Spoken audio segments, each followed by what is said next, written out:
extend my humble pranams to our beloved acharyas who have come today, Swami Sharanandaji, Swami Abhirajanandaji, and Brahmachari Hariji. I pronounce to all of you. Thank you all very much for coming today and joining us this weekend. My name is Vaibhav, and myself and Ashwin will be the coordinators for this weekend. So anything that is needed from you, please do let us know. We are here for you.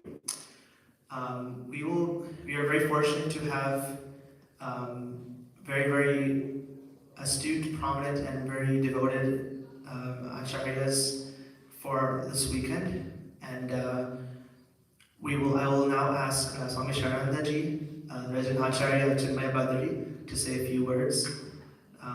We will follow with Swami Abhirajanandaji, and then Hariji will conclude with giving a brief overview in the camp, and then finally, before we have dinner, Ashwin and I will run through a few announcements and reminders for the camp. I humbly request Hariji to say a few words for the camp, to welcome the CHYKs. First of all, one correction. We are all Swamis and Brahmacharis, not Acharyas, Swamis and Brahmacharis. Okay.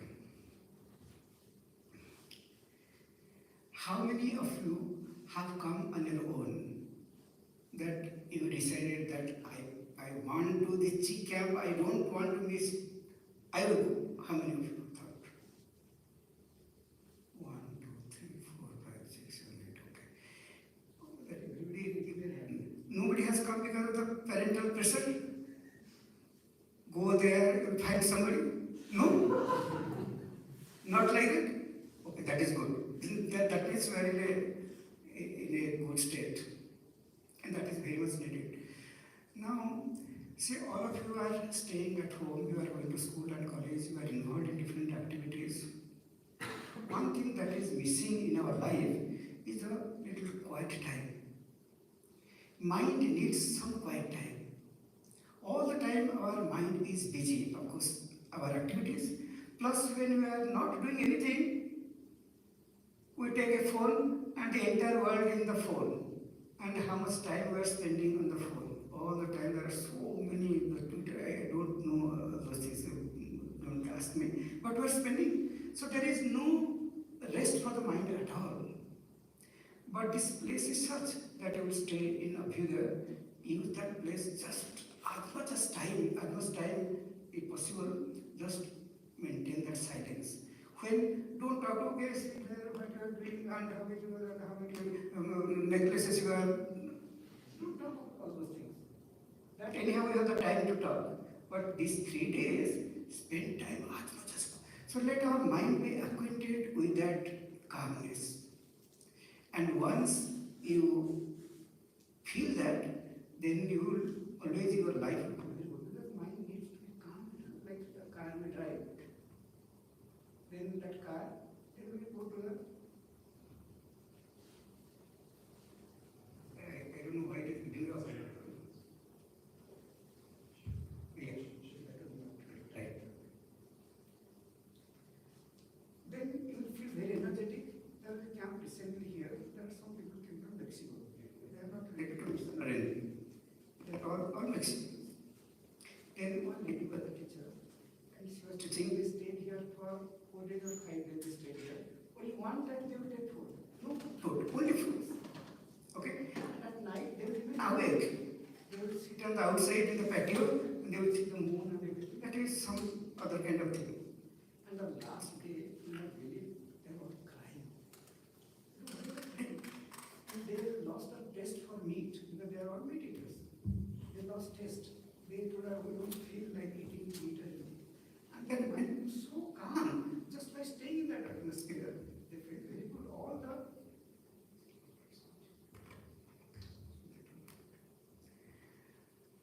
so it impacts. Now again they are coming to do the same program.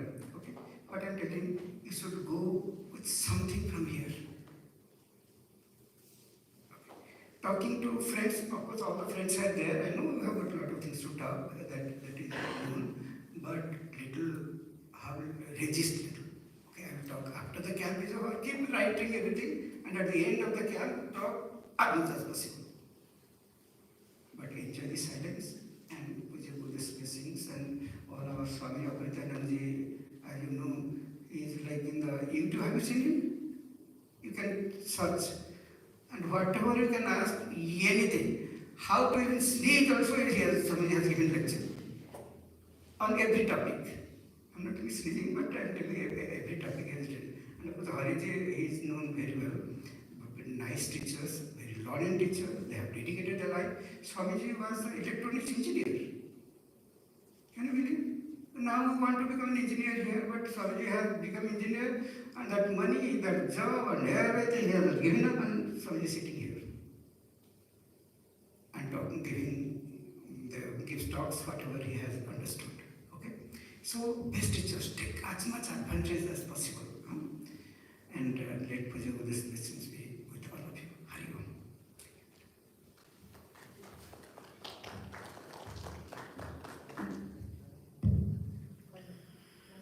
Hari Om. Yes. Let's take the name of the Lord for 2 minutes. Om Namo Narayanaya. Om Namo Narayanaya. Om Namo Narayanaya.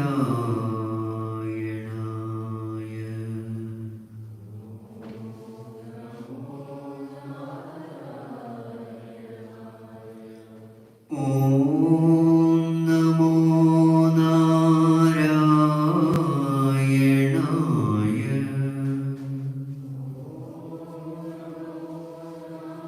Namo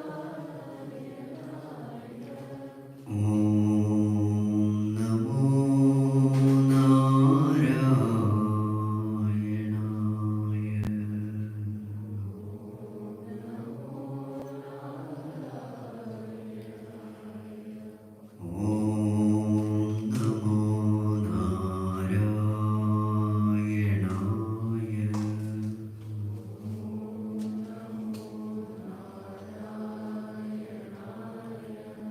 Om Namo Narayana.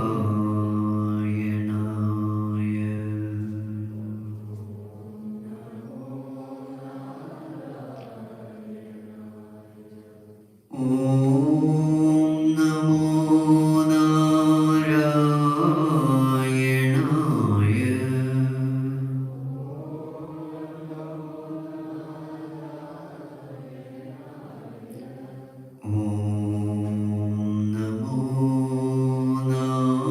Om Namo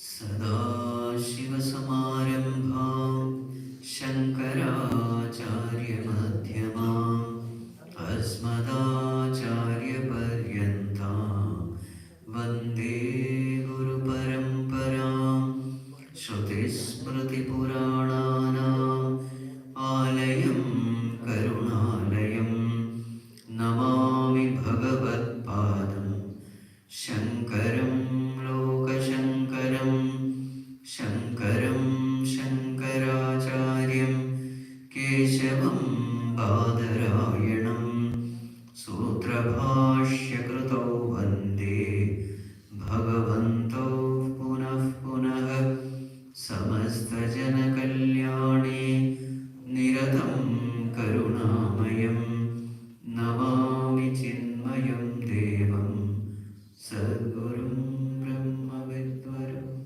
Sadgurum Brahma Vidvaram.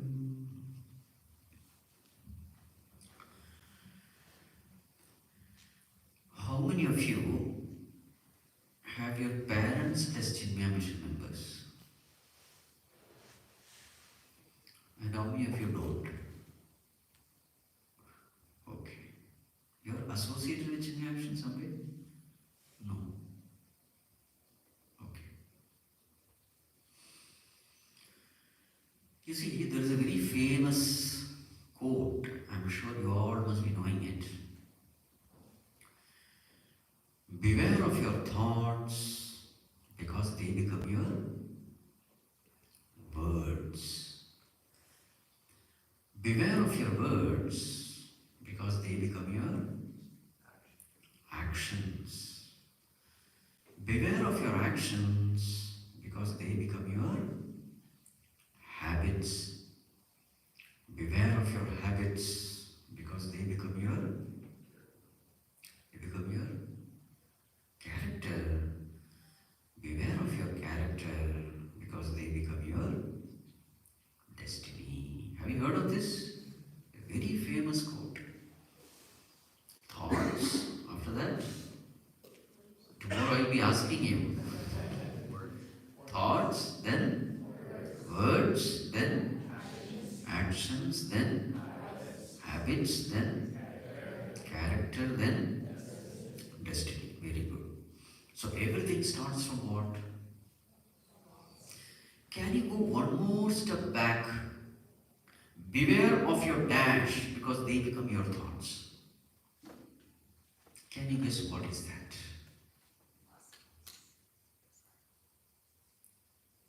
What is that which decides the thoughts in us? Surroundings?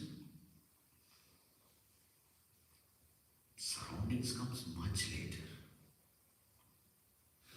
In fact, destiny can be called as surroundings. Huh? Vasanas, something even back. Mind is nothing but thoughts. So, one more step back if we have to go, we have to say, beware of your understanding about life. Everything depends on your understanding about life. For example, suppose your understanding of life is rich people are happy, money alone is happiness. Then what kind of thoughts will you have? Your thoughts will be money-minded thoughts. Yes or no? So when we say beware of thoughts, thoughts don't come just like that. The basis of all my thoughts, what is the basis?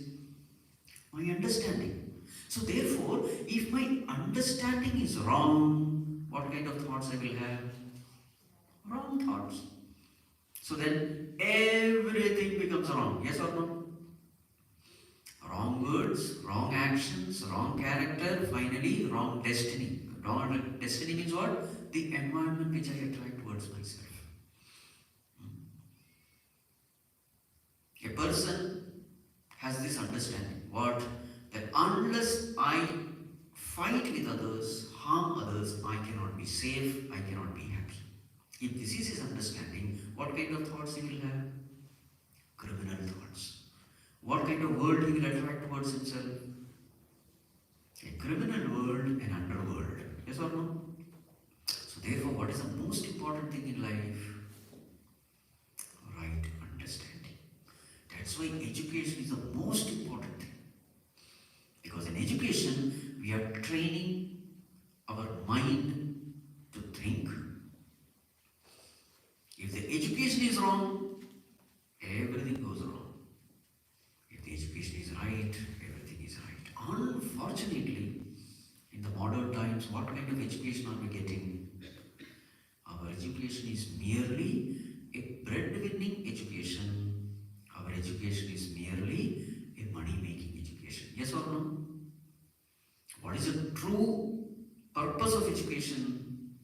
As Swami Vivekananda has said, the purpose of education must be to bring out the divinity which is already there in us. Puja Gurudev used to say, what is the purpose of education? All our layers of personality must be strengthened, must become healthy. What are the different layers of our personality? Physical, emotional, intellectual, and spiritual. These are the four personalities.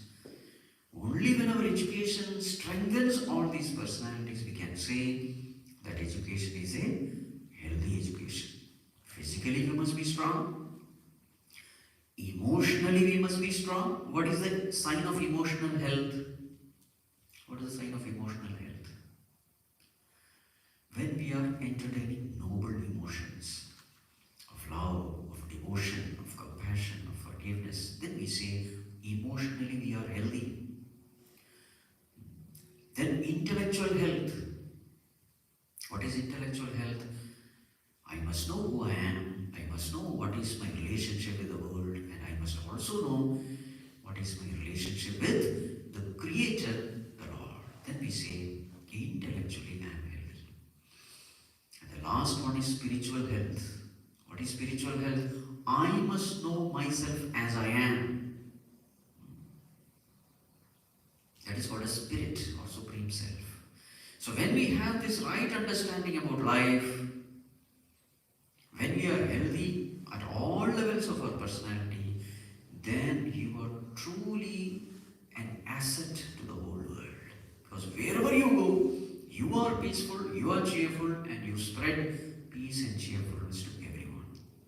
So this is the purpose of Chinmaya mission, and this is the purpose of all the camps which we conduct under Chinmaya mission. So you are in one such camps, so therefore you can expect sessions which are in this direction.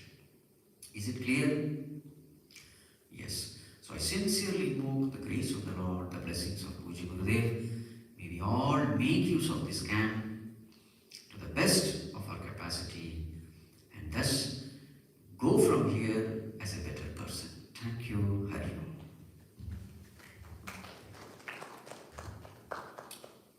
वसुदेवसुतं देवं कंसचाणूरमर्दनं देवकी परमानन्दं कृष्णं वन्दे जगद्गुरुं कृष्णं वन्दे जगद्गुरुम्.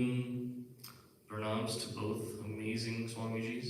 Such a surprise and amazing thing that both of you were here. So last year after we had this Memorial Day camp, when I went back to Dallas, the people asked me, how was it? First thing I said was, I fell in love with Abhyudaya. They had a concerned look on their face. They said, who is Abhyudaya? I said, no, it's not. It's not like that. The place that they have, their new ashram setting, it's called Abhyudaya, and really how beautiful it is. Now, one thing I love when I go to other centers is, as amazing as our Dallas center is, Gurudev has never been there. His presence isn't there. When I come to a place like Badri, you can actually feel it because he has been here.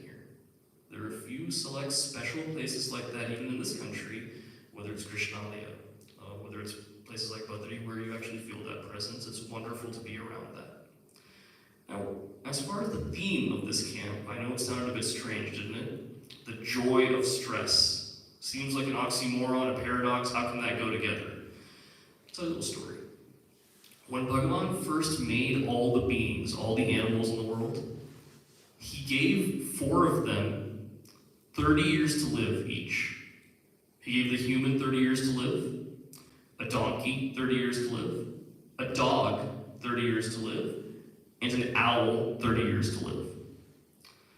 Now, the dog and the donkey and the owl naturally were smarter than the human. So they had their own little huddle in their meeting, the 3 of them. And they said 30 years is too long to live. I think we're each fine with 10 years. Let's give 20 of our years each to the human. So they got the human and they said, look, we want to give you each 20 of our years. And being the greedy, stupid people humans are, he said, yes, I want those 20 years from each of you. That's why the first 30 years of a human's life, we actually live like humans. Exploring the world around us, trying to manipulate our likes and dislikes, finding our calling, finding whom we want to surround ourselves with. That exploration is truly there. Now, next 20 years, 32, 50, that's the life of a donkey. Driving those kids around everywhere, working for that sadistic boss at the office, all with that carrot, like you put in a donkey. That carrot is money, promotion, all of these things. That's 20 years right there. Next 20 years, 50 to 70, life of a dog. You know, buries its bone somewhere in the yard. then feels insecure. Someone may find me, they may see me putting it there, so they pick it up and move it again somewhere. Like that, all our assets and our 401ks and Social Security, they're gonna go away, what am I saying? But all of those things, people, they try to aggrandize for their legacy in the next generation. Life of a dog, there's no peace there. The next age range, if you're lucky to make it this far, 72, 90, life of an owl. An owl doesn't move anywhere. It simply sits there watching the world and watching everyone else. That's our condition as well by that age. Now, I'm not saying this to make you feel sad about the rest of your life or make you all feel bad about your life. The simple question I have for you is, does life have to be this way? Can we not live as humans, not just till 30, throughout our lives? Now, unfortunately, what we're seeing now, when so many chicks come to me for counseling or just to talk about their issues, is we are overburdened with so much stress. Our capacities are incredible, but that's getting bogged down by the amount of stress that we're under. Whether it's about our relationships, our relationship with our family, a career, getting to the right programs, where we want to live, affording rent, all of these things pile on, and the problems it creates are just immeasurable. And the effects of that we see as we go on in life. Now, Swamiji beautifully mentioned the need for education, right understanding. Bhagavan Sri Adi Shankaracharya Ji defines intelligence in 3 parts. If you're part of the Mondays CHYK class, you should know this. I mention it once a month at least. There are 3 parts when it comes to intelligence. First part is seeing things as they are. Seeing things as they are. When someone asks you about another person or a place that you've been to, if I start with, yeah, that jerk said this, I'm already putting my own coloring on it. My own masala goes on it. Can I be objective? That is simply seeing things as they are. Part 2 of his definition of intelligence, the right knowledge coming at the right time. Imagine you're sitting for an exam, and it's not multiple choice. You can't guess your way through, it's free response. That's the worst kind. You answer every question, there's one question left, and like it's taunting you, it's just blankly staring at you. It's like how chicks stare at me during sessions sometimes blankly, like that, the question is blankly staring at you, there's no answer that comes to your mind. You think, you stare at it for 15 minutes, as if that will help. It doesn't. So you end up writing something you know is wrong, you turn it in and you walk out. Now, if you just go about the rest of your day, you meet with your friends, you have lunch, whatever, you're fine. Now imagine this situation. You turn in that exam, the moment you walk out of the room, the right answer hits you at that time. How do you feel? Just enraged. You could punch a wall. Right knowledge was there, it didn't come at the right time though. That's part 2 of intelligence. Bhagavan Sri Adi Shankaracharya Ji's 3rd part of intelligence is recognizing patterns. If A and B happened last time, which led to C, and I'm at A and B this time, if I can't predict C will happen, I don't have intelligence. A new restaurant opens up in town, your friends go, really excited. You have everything on their menu, the next day you wake up with a bad stomachache. If the next week they say, let's go to that same restaurant, and with full enthusiasm you go again and have everything on their menu again, lack of intelligence. It's very simple that way. So through right thinking, cultivating that intelligence, we can really de-stress and even come to the joy of stress perhaps. That's my earnest prayer for the weekend. So please relax. For those of you in college, semester's over. I know you have summer plans, internship, all of these things. Just relax for this one weekend. For those of you working, you got this time off till Monday. Don't think about anything else. As Pujya Swamiji said, focus on that silence to cultivate here. Simply relax, enjoy yourself, and take advantage of the beautiful surroundings here. So again, my gratitude to Chinmaya Mission Chicago, both of our wonderful Swamijis for their love and support, and I'm looking forward to a wonderful weekend. Hariom, everybody.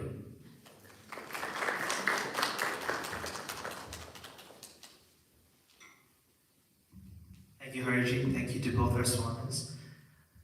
Now we'll go into a few announcements and reminders from the camp, and then we'll conclude with Chinmaya Arti, then we'll have dinner. Couple of things. First of all,